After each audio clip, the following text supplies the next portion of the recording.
Bonsoir à tous. Bon, déjà, merci au Rafa Porter, bravo à tous les organisateurs de cette soirée. Je vais commencer par une petite question. Imaginez qu'après cette conférence, quelqu'un vienne me voir et me dise « Franchement, c'était nul. Je crois que, en fait, c'est pas pour toi, il faut que tu fasses autre chose. Parce que parler en public, exposer des idées, tout ça, c'est... Franchement, voilà.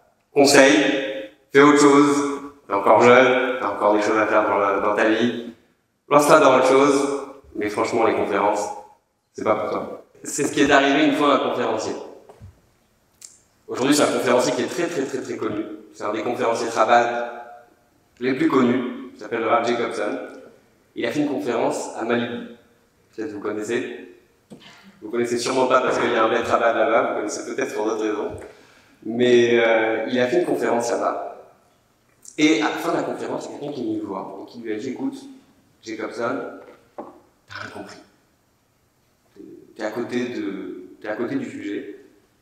T'as loupé quelque chose. Tu penses que t'as compris le message du Rabbi, mais en fait, t'as rien compris. Bon, quelque chose. » J'ai écouté tes cours de Tania, parce qu'il a été très populaire, parce qu'il a fait des cours de Tania en cassette à l'époque, qui s'appelle A Tale of Two Souls. C'est toujours disponible, on peut toujours écouter, c'est très intéressant. Et il a dit, j'ai écouté tes cours de Tania, et franchement, bon, c'est sympa, il y a des histoires, il y a des éléments, c'est sympathique, etc. Mais t'es passé à côté du message. Bon, c'est quelqu'un de très intéressant. Et ils ont passé toute la nuit à discuter ensemble. Ils ont discuté jusqu'à 4h du matin. Et ils continuaient de lui dire, t'as rien compris. Et lui, il se défendait, il disait, mais quand même, j'ai préparé des histoires, j'ai préparé des choses. Vous savez qu'il a même, parce que Rav Jacobson, il a fait partie de ceux qui répétaient les discours du Rabbi. Une mémoire phénoménale qui fait qu'il était capable de répéter les discours du Rabbi. Et lui dit, mais attends, quand même. Et lui disait, non, t'es nul, t'as rien compris. Et quand même, nul. Bon. À la fin de la nuit, il a fini par lui demander, mais tu parles tellement du Rabbi, tu le connais? Tu l'as vu? Il a dit oui. J'ai eu l'occasion de rencontrer le Rabbi. Alors il dit, raconte-moi. Et il lui dit, écoute, en fait, pendant des années, j'étais en Asie. Et j'ai découvert toutes sortes de gourous. Et moi, j'avais une spécialité. C'est que chaque gourou, j'essayais de trouver son truc. Parce que chaque gourou, il a un truc, il a un secret, il a un bug, il y a un truc qui ne marche pas. Et donc, ma mission, c'était de trouver le bug du gourou. Donc je passais 1 semaine, 2 semaines, 3 semaines, et dès que je le trouvais, j'allais lui dire, bon, j'ai trouvé ton truc. Et donc, quand je suis revenu à Los Angeles, on m'a dit, à New York, il y a un Rabbi, et moi j'ai dit, ah oui, vous n'avez pas besoin d'en dire plus, j'ai pris un billet pour New York tout de suite, je suis parti voir le Rabbi. Quand je suis arrivé à la synagogue, j'ai demandé, il est où Schneerson? Voilà, pour vous donner un peu l'idée du personnage. Et on lui a dit, gentiment, il va descendre bientôt pour la fila de Mincha. Il dit, très bien, je vais me le faire. Il attend comme ça que le Rabbi descende, etc. On lui propose un livre, gentiment, vous savez, synagogue Lubavitch, on propose un livre, il fait un sourire, il accueille les gens. Et lui, il est là, il met le livre de côté, il n'aime pas la prière, et il attend. Il voit le Rabbi descendre, il voit le Rabbi marcher, et là il dit, waouh, tout le monde le regarde, etc. Les gens ils chantent, il y a une ambiance, etc. Et lui, là, il attend. Il se prépare au moment où il va trouver le truc. Et une de ses méthodes, et le Rav Jacobson dit qu'il a des yeux assez incroyables. Une de ses méthodes, c'est de regarder les gens dans les yeux. Maintenant, il y a un phénomène que vous connaissez tous. Vous pouvez essayer avec vos enfants, c'est pas mal. C'est de regarder les gens droit dans les yeux. On ne tient pas très longtemps en fait. Quand quelqu'un vous regarde dans les yeux 1 minute, 2 minutes, 3 minutes, d'ailleurs c'est une technique de conférencier. Quand quelqu'un il parle, quand on fait une conférence, quand on fait un discours, Shabbat à la choule, etc., une des méthodes, c'est de regarder la personne dans les yeux. Et assez rapidement, elle se rend compte qu'il y a quelque chose. Vous savez, on se rend compte quand quelqu'un nous regarde, même de dos. Et donc, à la fin de la tfila, on peut voir ça dans les vidéos, le rabbi se retourne et il met une main comme ça sur le stander, sur son pupitre, et il regarde l'assemblée, il regarde les gens du minyan. Et lui, il s'est mis pile en face du rabbi, et il se met à regarder le rabbi droit dans les yeux. 1 minute, 2 minutes, 3 minutes, 4 minutes, 5 minutes. Et le rabbi le regarde dans les yeux, il cligne pas les yeux, il tourne pas les yeux, il baisse pas, il n'hésite pas son regard. Il le regarde droit dans les yeux. Premier jour, il est impressionné, il dit c'est pas possible, je reviens demain. Il va pour partir, on lui dit le soir, il y a Arvit. Ah, Arvit, allez hop. Il a fait Shacharit, Mincha, Arvit pendant 2 semaines. Ça fait 14 fois 3. Je vous laisse parce que les mathématiques, c'est pas mon truc. Et pendant 2 semaines, il est venu 3 fois par jour regarder. Ça veut dire qu'il y a les Shabbats dedans. C'est Shabbat, il y a le Farmangen, le rabbi parle, et il se mettait en face, et hop, allez, exercice. Et après 2 semaines, il est arrivé à une conclusion simple. Il a dit, j'ai réalisé une chose. J'ai compris le truc du rabbi. C'est quoi le truc du rabbi? C'est qu'en fait, bon, on est à Miami, je peux dire en anglais, there was nobody home. Il n'y a personne, en fait. En fait, il n'existe pas. Ça veut dire quoi, il n'existe pas? Ça veut dire que le rabbi, dans les mots de ce monsieur, c'est un conduit, c'est un tuyau pour la parole de Dieu, et c'est la représentation même d'une personne qui est persuadée et qui vit 24 heures sur 24 selon la parole de Dieu. Et qui n'est là que pour transmettre les paroles de Torah. Vous savez comment on dit par rapport à Moshe Rabbeinu que la parole de Dieu parlait dans sa gorge. Il a dit, au bout de 2 semaines, j'ai réalisé que c'était ça. Il n'y avait rien à chercher parce que, en fait, on a ici quelqu'un qui n'a pas de quoi avoir honte, puisque il est en symbiose parfaite avec sa neshama. Et en fait, c'est notre problème à nous. Quand on a honte, quand les choses ne se passent pas bien, etc., notre problème, c'est que on cache notre âme, on cache nos capacités spirituelles. Et comme le rabbi, c'est quelqu'un de gentil, c'est quelqu'un de bon, alors il nous a partagé ce secret. Et ce secret, il nous aide à faire plein de choses. Parmi ces choses, une chose très très très importante, et c'est un problème qu'on rencontre au quotidien, c'est la question de comment faire passer un message.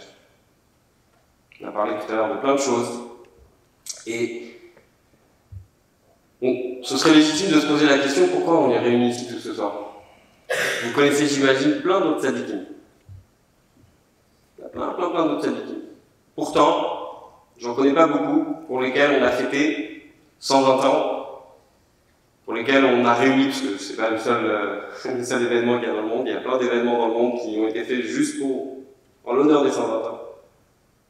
Et la question c'est, qu'est-ce que le rabbi a de plus? Qu'est-ce qu'il a fait tellement de plus?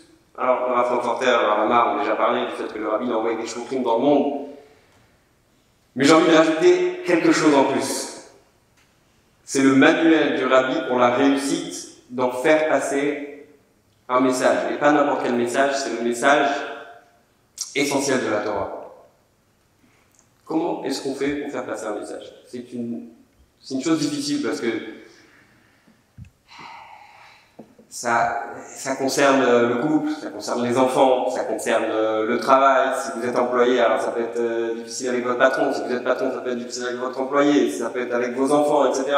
On a toujours cette difficulté de savoir comment est-ce que je vais lui dire, quel mot je vais utiliser, quel moment je vais choisir. Comment est-ce qu'on fait pour faire passer un message? Alors le rabbi a fait un cadeau en 1984 et ça a été corrigé par la suite, donc c'est un cadeau qu'on peut avoir aujourd'hui et duquel on peut profiter. Il a expliqué comment on fait passer ce message. Et dans un discours où le rabbi a expliqué l'histoire de Eliezer, rappelez-vous, le premier mariage juif, parce que Abraham c'était le premier juif, mais il a eu un enfant juif, il a dû trouver quelqu'un. Il ne voulait pas prendre les filles de la terre de Canaan, donc il a envoyé son serviteur cherchait une fille. Et il y a tout un échange entre les deux. Eliezer insiste, il essaye en fait de placer sa fille, parce qu'Eliezer aussi il avait une fille. Finalement, Abraham insiste, il lui dit tu vas aller et tu vas réussir, et c'est certain que tu vas réussir. Imaginez-vous, on vous donne une mission et on vous dit c'est sûr et certain que vous allez réussir, c'est sûr et certain que vous allez. Ça va marcher. Aucun doute. Et la question c'est comment est-ce qu'on peut assurer une chose pareille? Et Eliezer il dit à Abraham, et si elle ne veut pas venir, si elle ne veut pas venir, si elle ne veut pas me suivre, qu'est-ce qu'on fait? Je ne peux pas la tirer avec moi, et si elle ne veut pas, elle ne veut pas. Abraham dit, t'inquiète pas, elle va aller avec toi.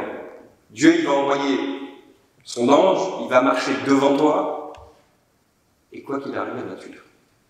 Bon, alors Eliezer part, on connaît la suite de l'histoire, il va devant le puits, il demande à Dieu de lui faire le signe de la fille qui va le faire boire lui et ses chameaux, et puis finalement il va trouver Rivka. Et le rabbi explique que le secret d'Eliezer, c'était ce qu'on appelle dans la chassidoute le bitoul. Bitoul, ça veut dire la soumission, l'abnégation. Et malheureusement, c'est un concept qui est souvent mal compris. Parce que quand on parle de soumission, d'abnégation, les gens ils disent tout de suite oui, bon, mais moi j'existe en fait. Ouais, comme l'histoire de Jacob Sam. Il dit bon, j'ai préparé mes cours, oui, nous aussi, on dit bon, on va tous les jours au travail, on a nos enfants, etc. Je leur donne à manger tous les jours.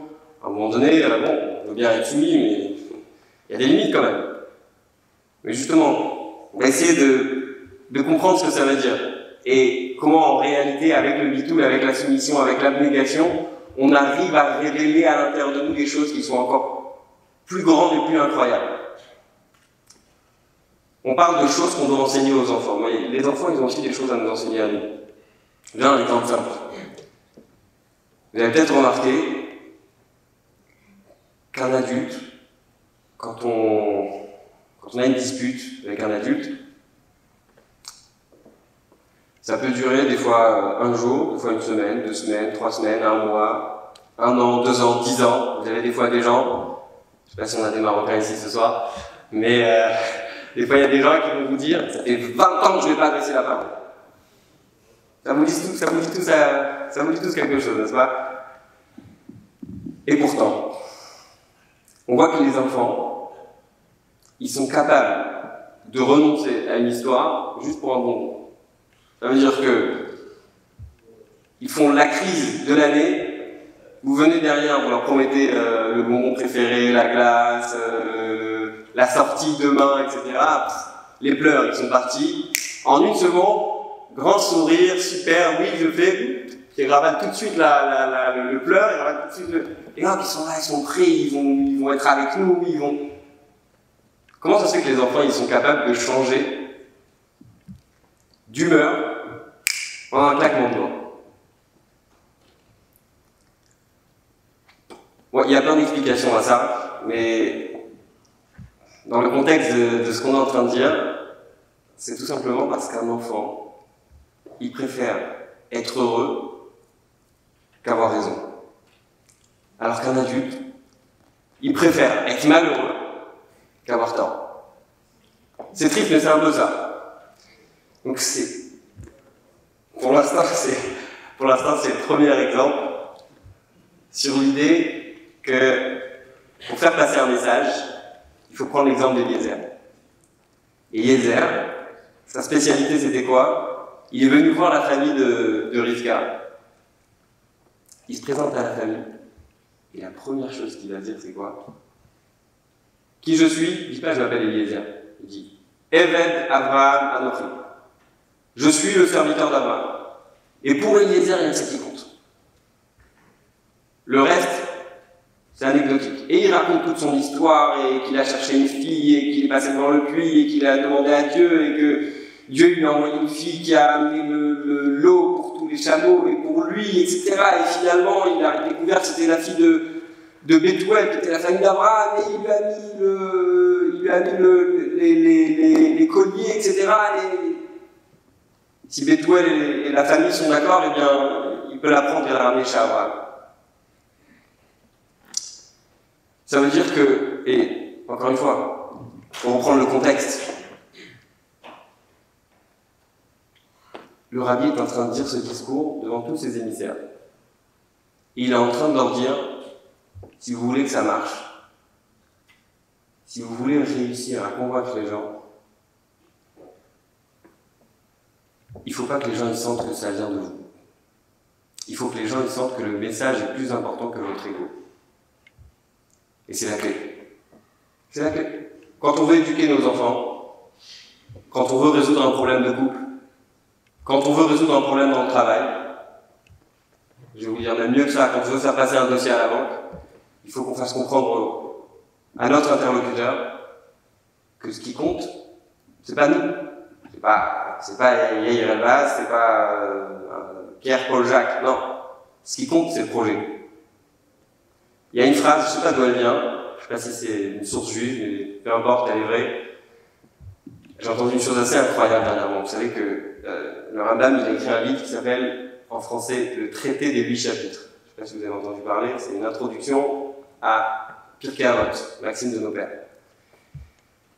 Et là-bas, il a écrit une phrase, il a dit « Il faut recevoir la vérité de celui qui la dit ». Et j'ai entendu du Rav Cherki, je ne sais pas si vous connaissez, un Rav que j'ai découvert sur Internet, qui est très intéressant. Et il a dit que le Rambam a tiré cette phrase de l'oncle de Mahomet. Rien que ça, c'est intéressant. Rien que là, j'ai eu l'attention de tout le monde. Donc, la phrase que je voulais dire, c'est quoi? C'est que le mariage, c'est pas se regarder dans les yeux, mais c'est regarder ensemble dans la même direction. Et ça, c'est une idée, dans l'esprit de ce qu'on a, dans l'esprit du discours du Rabbi. Comment faire passer une idée, comment faire passer un message? C'est tout simplement en faisant comprendre à notre interlocuteur, en faisant comprendre aux gens que ce qui compte, c'est pas nous, c'est le message. Vous savez, il y avait un jour un Chabad qui tournait dans un bus pour mettre les filines aux gens. Et il est en train de mettre les filines aux gens et bon, tout le monde dit non, bien sûr. Et il arrive à en trouver un. Il commence à lever sa manche, etc. Et là, il y a quelqu'un derrière qui se lève et qui dit « Allô, surtout pas. Ne faites surtout pas ça. » Bon, on ne comprend pas trop, mais l'autre il dit « Non, ne vous inquiétez pas, je sais ce que je fais. » Il met les filines, etc. Et après avoir mis les filines, il se dit « Bon, le Loubavitch, il se dit, bon, j'ai quand même envie de savoir pourquoi ce monsieur, il voulait pas que je lui mette les filines. Il s'assoit à côté de lui, il commence à discuter. Il lui dit, dites-moi, pourquoi pas? Il lui dit, écoute, la semaine dernière, il m'est arrivé exactement la même chose. J'étais dans un bus, il y a un Loubavitch qui est passé, il m'a mis les filines, etc. Et ça fait une semaine que je dors pas la nuit. Ça fait une semaine qu'à chaque fois que je mange pas cachère, qu'à chaque fois que je transgresse Shabbat, qu'à chaque fois que... Et en réalité, cette histoire, elle montre sur la méthode du Rabbi. La méthode du Rabbi, c'est pas de convaincre les gens, c'est pas de gagner les gens dans des débats. La méthode du Rabbi, c'est de toucher un juif avec une action. J'ai lu une lettre ce Shabbat, incroyable, ça exprime exactement cette idée, mais dans des mots très intéressants. Il y a un jeune homme qui écrit au Rabbi et qui lui dit « J'ai des grands problèmes de Emouna, j'ai des grands doutes. J'ai des grandes questions. » Alors là, je lis déjà le début de la lettre. Le Rabbi dit, concernant votre question, etc. Je me dis, oula, ça va être une lettre très longue, parce qu'il y a plein de questions. Le Rabbi fait une introduction sur ces questions, et il lui dit, tu sais, quand on a des questions, quand on a des doutes, quand on manque de émouna, on peut penser qu'on a besoin de réponses, mais en réalité, on n'a pas forcément besoin de réponse. Le Rabbi lui dit, tu sais, quand quelqu'un a faim, si tu lui expliques pendant 2 heures ce que la nourriture, elle fait quand elle rentre dans l'organisme, et qu'elle descend dans le corps, et qu'elle nourrit, et qu'après ça passe par le tube digestif et les différentes parties, et après ça transforme, il y a les vitamines, et comment ça... J'ai faim, j'ai envie de manger, ça m'intéresse pas. Le Rabbi dit, c'est exactement la même chose. Tu vas arranger tes problèmes de Emouna, tu vas arranger tes difficultés, et il faut se nourrir. Ça veut dire quoi? Il faut se nourrir, il faut faire. Le judaïsme, c'est pas une religion de foi, n'en déplaise à certains, c'est une religion d'action. Vous connaissez tous la phrase, Naaseh Venishma, c'est ce qui va faire qu'on va comprendre, c'est ce qui va faire qu'on va intérioriser les choses. Et ça, c'est la méthode du Rabbi. La méthode du Rabbi, c'est premièrement, on veut faire comprendre quelque chose à quelqu'un, il faut faire preuve d'abnégation, il faut faire preuve de soumission, il faut faire comprendre que c'est pas nous le sujet. Le vrai sujet, c'est quoi? C'est le bon Dieu. Le vrai sujet, c'est la Torah. Le vrai sujet, c'est le message. Et dans ce même discours, le Rabbi a dit une chose incroyable. Il a expliqué ce que ça veut dire la réussite. Qu'est-ce que ça veut dire la réussite? Qu'est-ce que ça veut dire réussir? Est-ce que réussir, ça veut dire j'ai investi 100 €, j'ai récupéré à la fin de l'année le livret A, je sais pas c'est quoi l'équivalent aux États-Unis, et j'ai gagné 2%, je connais pas les chiffres exacts, mais c'est ça la réussite. J'ai investi 100 €, ou allez, j'ai investi dans les affaires, et à la fin de l'année, j'ai récupéré 10%. C'est pas ça la réussite. La vraie réussite, c'est quand on a investi un petit montant, et qu'en face de ça, on a récupéré 1000 fois plus. Quand on a investi, je sais pas, dernièrement c'est les crypto-monnaies, ça change tout le temps, et on a investi une toute petite somme et c'est passé à un chiffre extraordinaire. Pourquoi est-ce que c'est ça la définition de la réussite? Parce que tout simplement, la vraie définition de la réussite, c'est quand il y a une main divine derrière ce qu'on a investi. Et c'est exactement la même chose pour nous. On veut faire passer un message, on veut convaincre quelqu'un, on veut convaincre son mari, on veut convaincre sa femme, on veut convaincre son banquier, on veut convaincre son employé, son patron, peu importe, chacun ses problèmes. Eh bien, la clé, c'est de se dire, je vais faire de Dieu mon associé. Et si on arrive au niveau le plus élevé, ça va être que c'est pas seulement Dieu mon associé, c'est Dieu toute ma vie. Et ça, c'est, je pense, de ce que j'ai étudié du Rabbi, peut-être le Rav Reporter confirmera, il n'y a pas une semaine dans toute la vie du Rabbi où le Rabbi n'a pas parlé de ce sujet-là. Ça s'appelle Dira Betartoni. Ça veut dire amener Dieu dans notre quotidien, amener Dieu dans le monde. Et ça, c'est le sujet essentiel. Sans ça, il n'y a aucun autre sujet. Donc, en conclusion, qu'est-ce qu'on peut se souhaiter en ce Yud Aleph Nissan? Eh bien, tout simplement, on a tous la possibilité de prendre part au travail du Rabbi. Et contrairement à ce qu'on peut penser, ça ne demande pas forcément des efforts incroyables, ça ne demande pas forcément des actions incroyables. Avec parfois un sourire, on peut changer la vie de quelqu'un. Je vais vous raconter une histoire personnelle et je vais finir avec ça. Comme il a mentionné le Rav, je suis à Levallois. Et un matin comme ça, j'arrive à la choule, Shabbat matin, non pas Shabbat matin, un matin en semaine. Et puis, il y a une Brit Mila. Alors bon, un grand buffet, il y a plein de monde, etc. Bon, c'est petit, je vais jusqu'à ma place, je commence à ouvrir ma pochette de tefillin, etc. Et il y a quelqu'un qui s'approche de moi et qui me dit « Bonjour, on est très content que vous soyez là, hein. Vous savez, c'est grâce à vous qu'on a fait la Brit Mila ici. » Je regarde, je dis « Mais vous êtes sûr? Parce que je vous ai dit bonjour de ce que je me souviens, je vous ai vu une fois ici, je vous ai dit bonjour une fois. » Il me dit « Non, justement, on est venu un Shabbat et c'était très tard. Et on était sortis d'une autre synagogue parce que là-bas, ils avaient déjà fait une mitraille, on était arrivés en retard.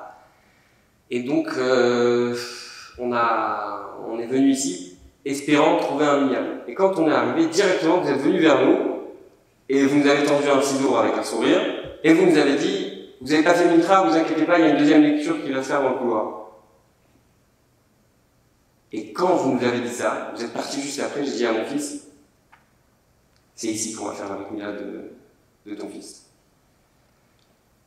Pourquoi je raconte cette histoire? C'est tout simplement parce que j'ai pas fait grand chose et je pense qu'on a tous l'occasion dans tous les endroits où on vit de voir quelqu'un perdu comme ça qui rentre dans un endroit et qui regarde le mur et qui se dit oula, qu'est-ce que je fais là? Je connais personne, je sais pas où je vais, d'où je viens, etc. Et parfois d'aller vers quelqu'un et de lui dire, vous savez, que c'est dans une synagogue, le Sidour, il est là. Oui, il y a écrit Sidour en gros, il y a une armoire immense. Non, il a vu. Mais on lui a donné cette chaleur. On lui a donné cette attention. Et peut-être, alors le Brit Mila c'est petit, mais on ne sait pas du tout ce qu'on peut faire avec une petite action. Ça peut faire énormément, et pour reprendre les mots du Rabbi, un petit peu de lumière repousse beaucoup d'obscurité. Merci à tous.